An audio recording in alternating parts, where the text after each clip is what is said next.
When I suggested she help with groceries since we lived together, my girlfriend scoffed. Be a man. That's your job, not mine. I just nodded. A week later, she came home to a locked fridge and empty cabinets.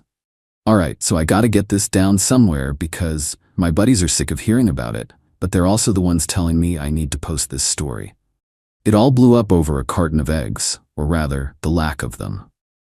My now ex-girlfriend, Valerie, and I had been living together for a little over a year in my apartment. The arrangement was, I thought, pretty straightforward.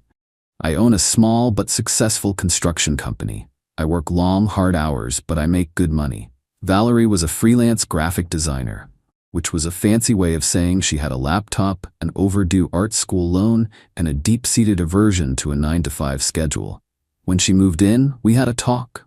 I told her I was happy to be the provider, to cover the rent, the utilities, the car payments. It's how I'm wired. A man takes care of his home.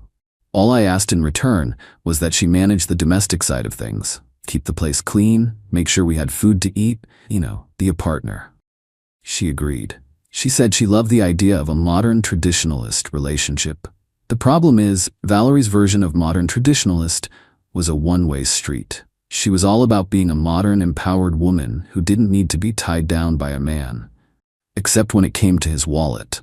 Her favorite topic was the patriarchy, and how it forced women into domestic servitude, usually brought up while she was sitting on the couch scrolling through Instagram while I was cooking dinner after a 10-hour day. She used feminism as a shield to avoid any and all responsibility while simultaneously expecting me to fulfill the most traditional provider role imaginable. The hypocrisy was so thick you could cut it with a knife. I put up with it for longer than I should have. Why? Because when we first met, she wasn't like that. She was driven, funny, and seemed to have her own life. The entitled, lazy person she had become was a slow, creeping change, like a foundation settling in a bad way. I kept thinking the old Valerie was still in there somewhere. I was wrong. The breaking point came on a Wednesday. I got home from a job site, covered in dust and completely exhausted, looking forward to a hot meal. I opened the fridge. It was a wasteland.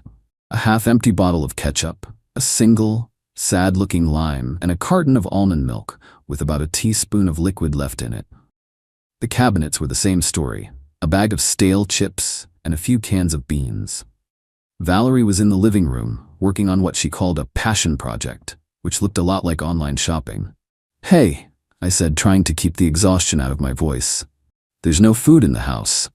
She didn't even look up from her laptop. Yeah, I was gonna go shopping, but I got into a really creative flow state. You know how it is. No, I don't, I said, the patience I had been clinging to for months finally starting to fray. I know that I transferred the grocery money to your account on Monday, like I do every week.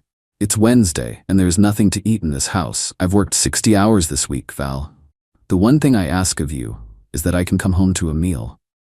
She finally looked at me, her eyes full of a familiar, patronizing disdain. Wow, she scoffed. I'm not your 1950s housewife, I have my own life, my own ambitions. I'm not just here to cook and clean for you. No one is asking you to be a housewife, I said, my voice rising despite myself. I'm asking you to hold up your end of the very simple bargain we made. I pay for everything. You make sure the house runs. It's a team effort, or it's supposed to be. And then she said it. The line that brought the whole rotten structure crashing down. She stood up, her hands on her hips, and looked at me with a sneer of pure, uncut contempt. Oh, I'm sorry. Is providing for your girlfriend too much for you? Be a man, David. That's your job, not mine. The world just went quiet.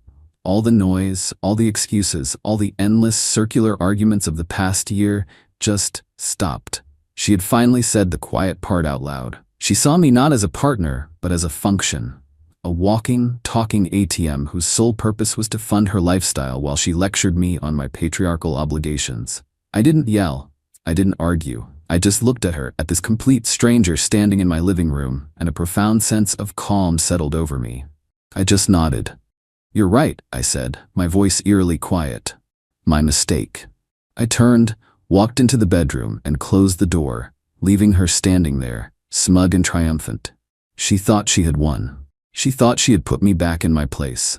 She had no idea I was about to teach her a very long, very detailed, and very expensive lesson on the true meaning of the word job. Update 1. The next day, I took the day off work. I told Valerie I was going to a job site on the other side of the state and wouldn't be back until late. She barely registered it, already absorbed in her online world. "Okay, have fun," she'd mumbled. My first stop was not a job site. It was a hardware store. I bought a heavy-duty keyed padlock and hasp for the refrigerator. I bought new, keyed locking doorknobs for every single cabinet and pantry door in the kitchen. I spent about $200. It was the best money I've ever spent. My second stop was the grocery store. I went on the kind of shopping spree you see in the movies. I bought thick-cut ribeye steaks, fresh salmon, organic vegetables, expensive cheeses, craft beer, a bottle of the 25-year-old single malt scotch I'd been saving for a special occasion.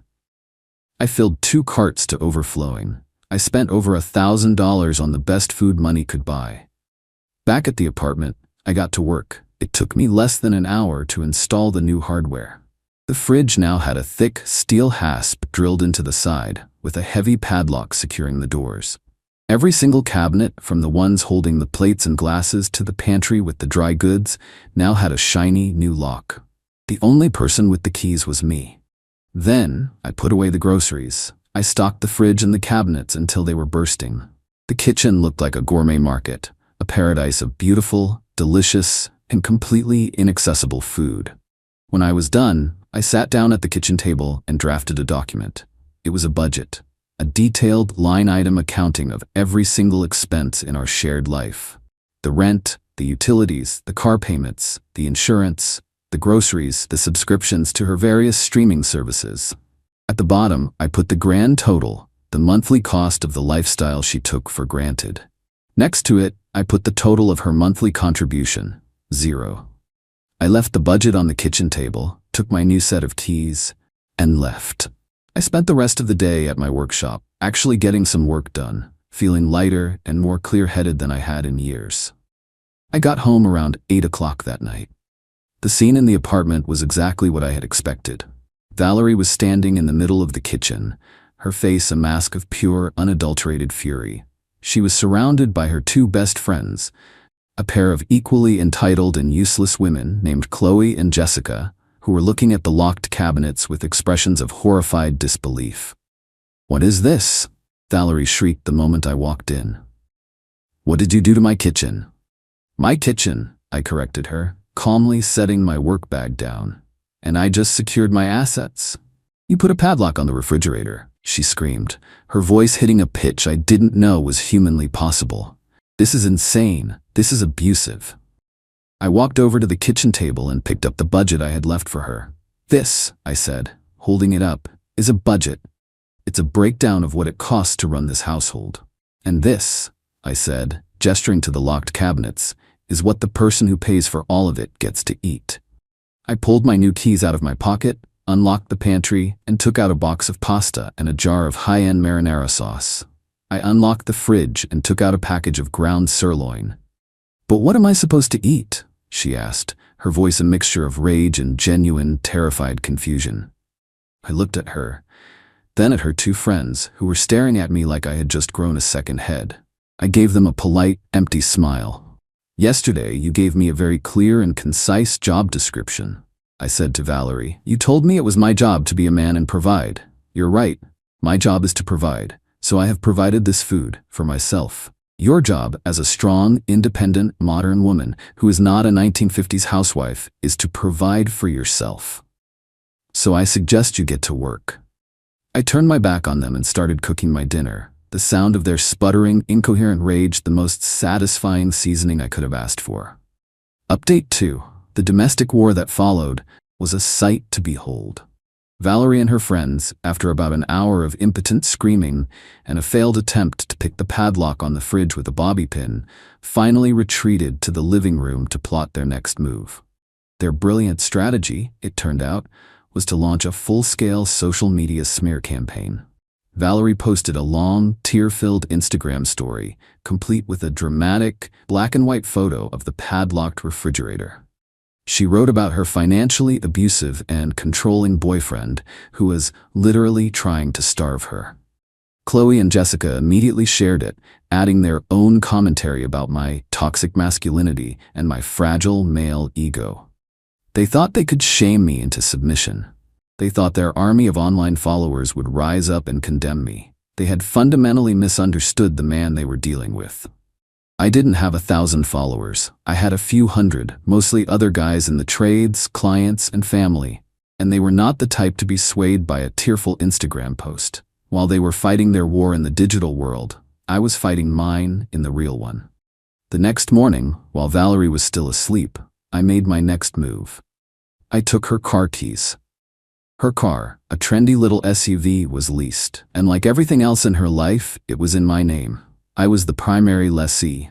She was just the authorized driver.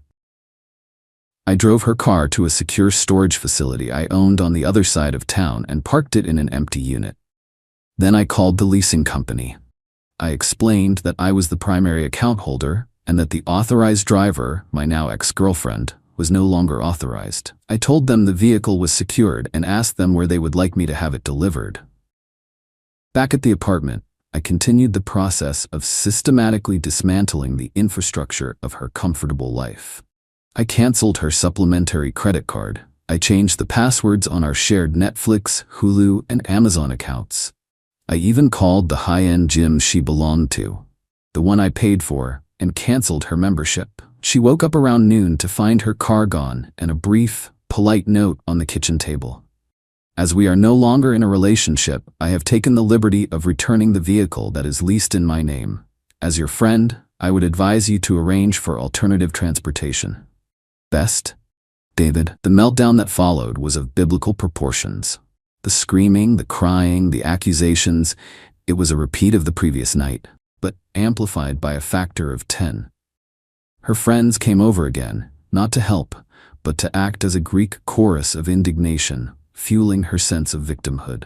I came home from work that evening to find the three of them sitting in the living room, surrounded by takeout containers from an expensive sushi restaurant. They had apparently decided to have a solidarity dinner. They all glared at me as I walked in. I didn't say a word. I just went to my locked kitchen, pulled out a 2-inch thick ribeye steak, a few potatoes, and some asparagus. I fired up the grill on the balcony and cooked myself a meal that smelled like victory.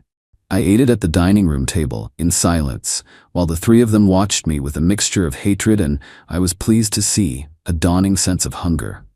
The final phase of my in-house operation was the eviction. I had my lawyer draft a formal, legally airtight notice giving her 30 days to vacate my apartment. I didn't just mail it. I hired a process server. He showed up the next day, while Chloe and Jessica were there, and served her the papers in front of her friends. The humiliation was a small, satisfying bonus.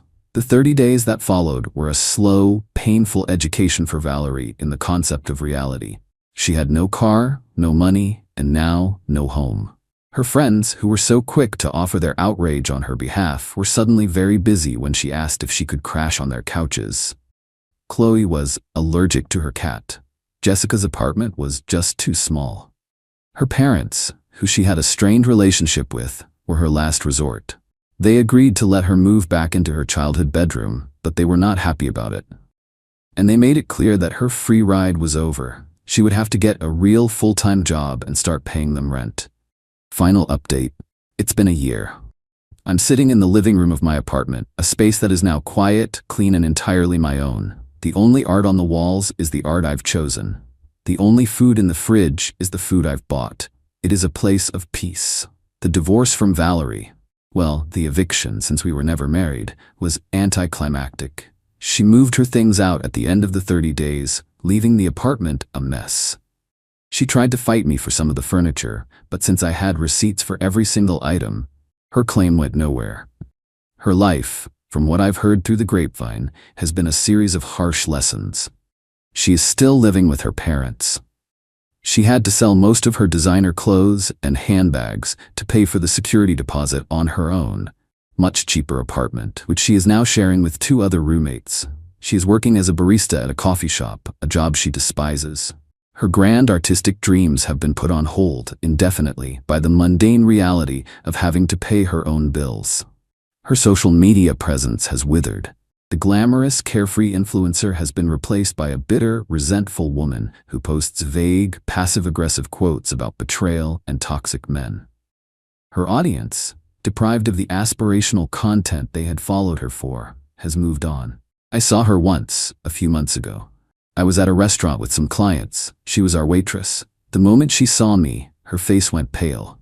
She said something to her manager and disappeared into the back, and we were assigned a new server. My clients didn't notice a thing.